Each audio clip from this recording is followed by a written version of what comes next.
अस्सलाम वालेकुम। आज के सबक का उन्वान है आगाज़ जवानी में हुज़ूर सल्लल्लाहु अलैहि वसल्लम का माशरे में मुकाम व असर। बच्चों, ये तो आप जान चुके हैं कि हमारे नबी मुल्क अरब के शहर मक्का मुकर्रमा में पैदा हुए और वहीं जवान हुए। उस ज़माने में वहाँ के लोगों की आदतें बहुत ख़राब थीं। यूँ समझिए कि दुनिया की तमाम बुराइयाँ उनमें मौजूद थीं।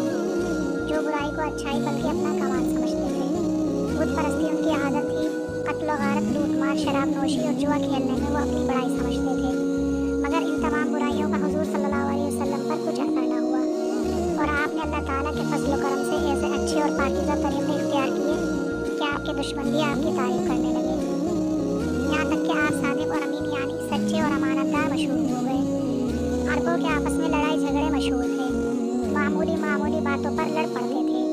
एक दफ़ा औकाज़ के मेले पर यूं ही बातों बातों में कैस और कुरैश के कबीलों में जंग छिड़ गई। कुरैश हक पर थे, इसलिए हज़रत सल्लल्लाहु अलैहि वसल्लम ने भी उनका साथ दिया, लेकिन जंग में हिस्सा नहीं लिया क्योंकि दोनों कबीले काफिर थे। इस जंग को हर्ब फजार कहते हैं।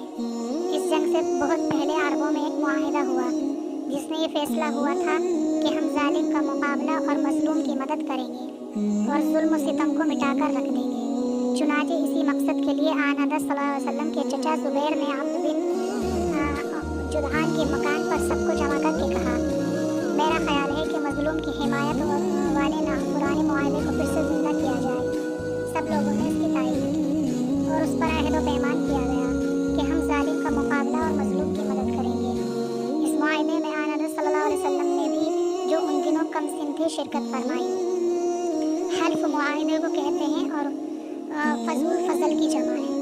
इत्तफाक से इस मुआहदे में जिन लोगों ने शुरू में हिस्सा लिया था उसकी इब्तदा की थी, उनके नाम में फजल आता था, इसलिए इसे हल्फुल फजूल कहते हैं। आइए इस सबक के हवाले से मुख्तसर सवाल कर लेते हैं। अहले अरब में कौन कौन सी खराबियाँ पाई जाती थी? आप सल्लल्लाहु अलैहि वसल्लम किस नाम से मशहूर थे? हल्फुल फजूल क्या है? हल्फुल फजूल में कौन सा मुआहदा हुआ?